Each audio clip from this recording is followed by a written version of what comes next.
Hi friends, പുതിയൊരു വീഡിയോയിലേക്ക് എല്ലാവർക്കും സ്വാഗതം. അങ്ങനെ ശങ്കരനാരായണൻ എന്തോ സ്വപ്നം കണ്ടിട്ട് ഇങ്ങനെ ഞെട്ടി എഴുന്നേൽക്കാണ്. എൻ്റെ വെള്ളമൊക്കെ കുടിക്കുന്നുണ്ട്. അപ്പോൾ പത്മ ചോദിക്കുന്നുണ്ട്, എന്താ കാര്യം, ആകെ വേർത്തിട്ടുണ്ടല്ലോ എന്നൊക്കെ ചോദിക്കുമ്പോൾ പറയുന്നുണ്ട്, ഞാൻ ഒരു സ്വപ്നം കണ്ടു, വേദന എന്തോ കുറേ പേര് കൂടിയിട്ട് ഓടിച്ചിടുന്നുണ്ട്, എന്നിട്ട് അവൾ എവിടേക്കോ കയറി ചെല്ലുകയാണ്. പക്ഷേ അതിനേക്കാളും വലിയ കുരുക്ക് പിടിച്ചൊരു സ്ഥലത്തേക്കാണ് അവൾ ഓടിക്കയറുന്നതെന്നൊക്കെ പറഞ്ഞിട്ട് ഇങ്ങനെ ടെൻഷൻ അടിച്ച പോലെ പറയാണ്. അപ്പോൾ പത്മം പറയുന്നുണ്ട്, എപ്പോഴും അവളെക്കുറിച്ച് തന്നെ ഓർത്ത് ഇങ്ങനെ കിടന്നിട്ടാണെന്ന് പറയട്ടോ.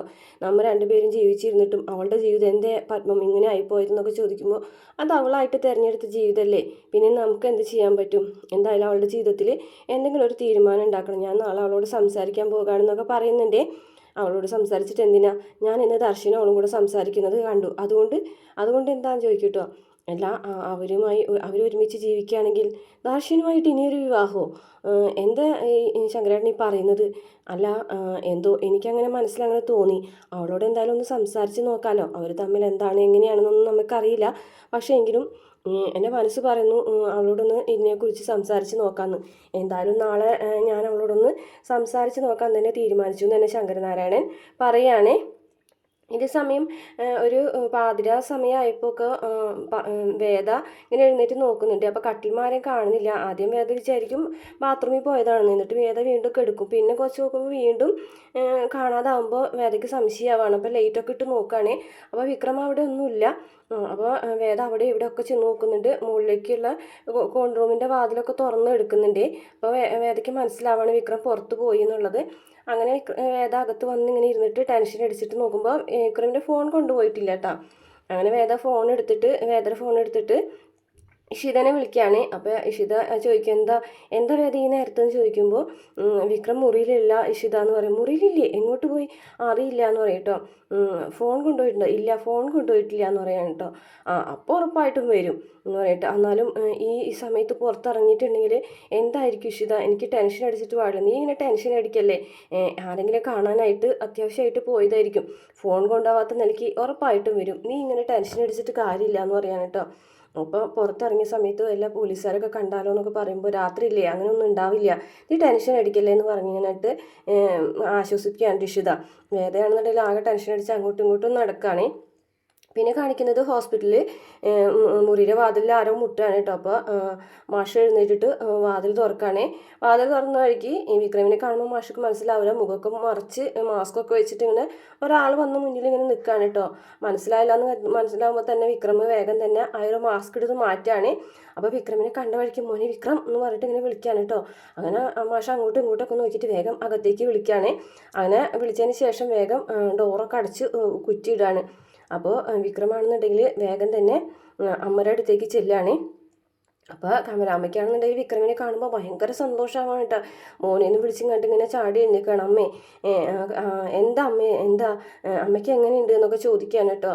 മോനെന്ന് പറഞ്ഞ വഴിക്ക് ഇങ്ങനെ കെട്ടിപ്പിടിച്ച് കരയാണ് കേട്ടോ. എന്തിനാ അമ്മ ഇങ്ങനെ കരയുന്നത്, എനിക്ക് ഒരു കുഴപ്പമില്ല, അമ്മ എന്തിനാണ് ഇങ്ങനെ എന്നെ ആലോചിച്ച് ടെൻഷൻ അടിക്കുന്നതെന്നൊക്കെ ചോദിച്ച് ഇങ്ങനെ പറയാൻ കേട്ടോ. മോനെ നിനക്ക് കുഴപ്പമൊന്നുമില്ല എന്ന് വേദ വന്നപ്പോൾ പറഞ്ഞിട്ടുണ്ടായിരുന്നു. പക്ഷേ എന്നാലും ഇപ്പോൾ കണ്ടപ്പോഴാണ് മോനെ എനിക്ക് ശരിക്കും ആശ്വാസമായതെന്നൊക്കെ പറയും കേട്ടോ. അങ്ങനെ സംസാരിച്ച് ലാസ്റ്റ് മാഷ് പറയാണ്, നീ ആ വീട്ടിൽ കഴിയുന്നതിനോട് എനിക്കൊരു യോജിപ്പില്ല വിക്രം, ഒരിക്കലും അങ്ങനെ ചെയ്യാൻ പാടില്ലാത്തതാണ്. അതൊരു ജഡ്ജിയുടെ വീടല്ലേ, പോലീസ് അന്വേഷിക്കുന്ന ഒരു പ്രതി ആ വീട്ടിലുണ്ടെന്ന് അറിഞ്ഞിട്ടുണ്ടെങ്കിൽ അത് ആളുടെ റെപ്യൂട്ടേഷനെ എത്രമാത്രം ബാധിക്കുന്നു നിനക്ക് അറിയൂലേ എന്നൊക്കെ ചോദിക്കുകയാണേ.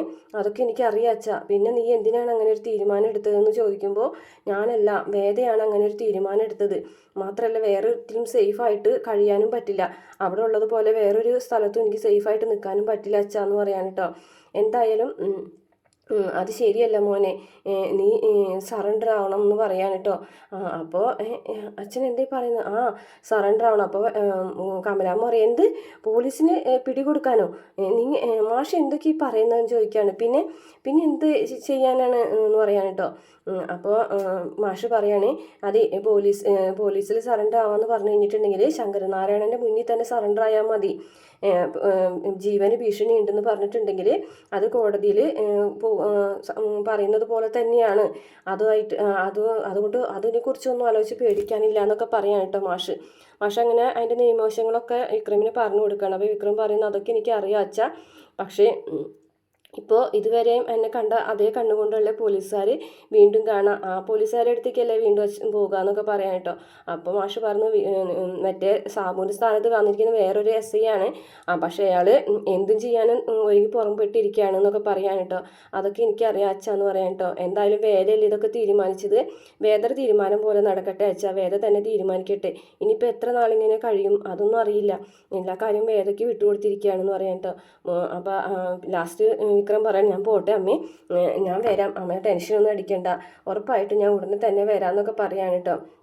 അപ്പോൾ കമലമ്മ പറയാണ്, നീ വരുമ്പോൾ വേദയും കൂടെ ഉണ്ടാവണം മോനെ, ഞാൻ അവളോട് അത് സംസാരിച്ചു, പക്ഷെ അവളും അതൊന്നിനെ കുറിച്ചൊന്നും പറഞ്ഞില്ല എന്ന് പറയണം. അപ്പോൾ വിക്രം പറയാണ്, അമ്മ എനിക്കും ആഗ്രഹമുണ്ട് അമ്മ അത്, പക്ഷേ നമുക്ക് ആഗ്രഹിക്കാനല്ലേ പറ്റുള്ളൂ, ബാക്കിയുള്ളതൊക്കെ വിധി പോലെ വരട്ടെ അമ്മ എന്തായാലും ടെൻഷൻ അടിക്കൊന്നും വേണ്ട, വെറുതെ ടെൻഷൻ അടിച്ച അസുഖമൊന്നും വരുത്തണ്ട, ഞാനിപ്പോൾ തൽക്കാലം പോട്ടെ അമ്മയെന്നൊക്കെ പറഞ്ഞ് കഴിഞ്ഞിട്ട് വീണ്ടും കമലാമ്മനെ കെട്ടിപ്പിടിക്കുന്നുണ്ട്. അപ്പോൾ കമലാമ്മയാണെന്നുണ്ടെങ്കിലും കവളത്തൊക്കെ ഉമ്മം കൊടുത്ത് പൊട്ടിക്കറിയുന്നുണ്ട്. അതിനുശേഷം മാഷോട് യാത്ര പറയുമ്പോൾ മാഷ് വിക്രം എന്ന് പറഞ്ഞിട്ടൊന്ന് വിളിക്കാൻ കേട്ടോ.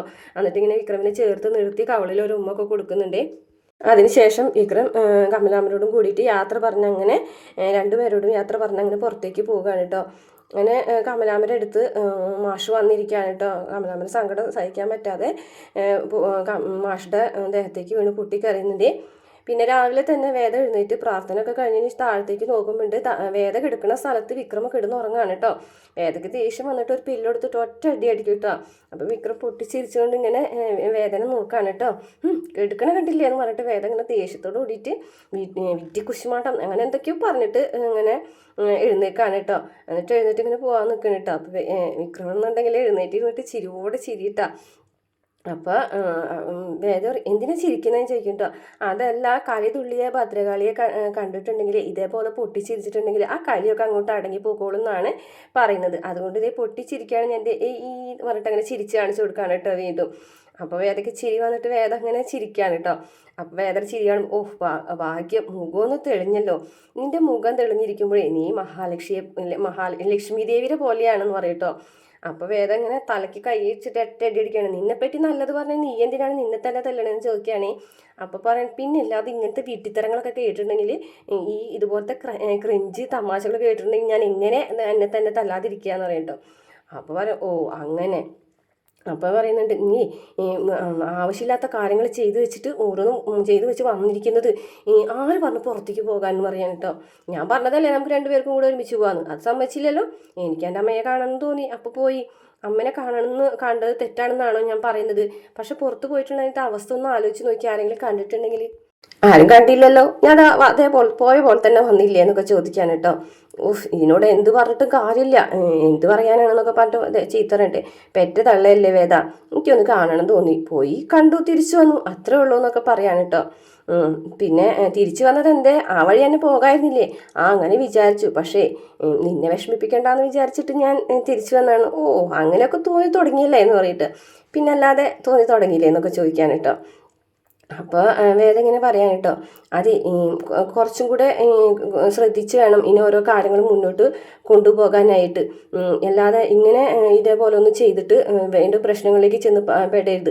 അങ്ങനെ വിക്രമിൻ്റെ ഒരാൾക്കും ഞാൻ വിട്ടുകൊടുക്കില്ല എന്നൊക്കെ പറയാൻ കേട്ടോ. അച്ഛനും അമ്മ എന്ത് പറഞ്ഞു എന്ന് പറയട്ടെ. അമ്മ കരച്ചിൽ തന്നെ. പിന്നെ അച്ഛൻ പറഞ്ഞു സറണ്ടർ ആവാൻ, നിൻ്റെ അച്ഛൻ്റെ മുന്നിൽ സറണ്ടർ ആവാനാണ് പറഞ്ഞത്.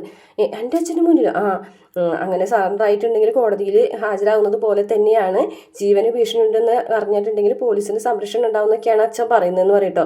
അതൊക്കെ എനിക്കറിയാത്തതാണോ? പക്ഷേ ആ സംരക്ഷണ വലയത്തിൽ ഇരുന്നു കൊണ്ട് തന്നെ അവർ വിക്രമിൻ്റെ ജീവനെ ഇല്ലാതാക്കും. അങ്ങനെ ഒരാൾക്കും വിക്രമിൻ്റെ ജീവൻ ഞാൻ വിട്ടുകൊടുക്കില്ല എന്ന് പറയാൻ കേട്ടോ. നീ ആരെയാ വേദ ഈ പേടിക്കുന്നത്? വാസവനെയോ എന്ന് ചോദിക്കട്ടെ. വാസവനെയല്ല, വാസവനാണെന്നുണ്ടെങ്കിൽ കൊല്ലുമെന്ന് പറഞ്ഞിട്ടുണ്ടെങ്കിൽ അയാൾ നേരിട്ട് വരും, അപ്പം നമുക്ക് നേരിട്ട് തന്നെ അയാളോട് എതിരിടാം. പക്ഷേ അതുപോലെയല്ല ഇവരെന്ന് പറയട്ടെ. ആര് ചോദിക്കുകയാണ് കേട്ടോ. അപ്പോൾ വേദ പറയാണ്, സ്വന്തം ചോരയാണ് എന്ന് കരുതിയാണ് ഞാൻ ഇത്രയും നാൾ ക്ഷമിച്ചത്, പക്ഷേ രക്തബന്ധം ഒന്നും നോക്കാതെ പണത്തിനും സ്വത്തിനും വേണ്ടിയിട്ടുള്ള കാര്യത്തിലാണ് അവർ മുൻകൈ എടുത്തിരിക്കുന്നതെന്ന് പറയട്ടെ. ആര്? ശ്രീകാന്തോ എന്ന് ചോദിക്കുകയാണ് കേട്ടോ.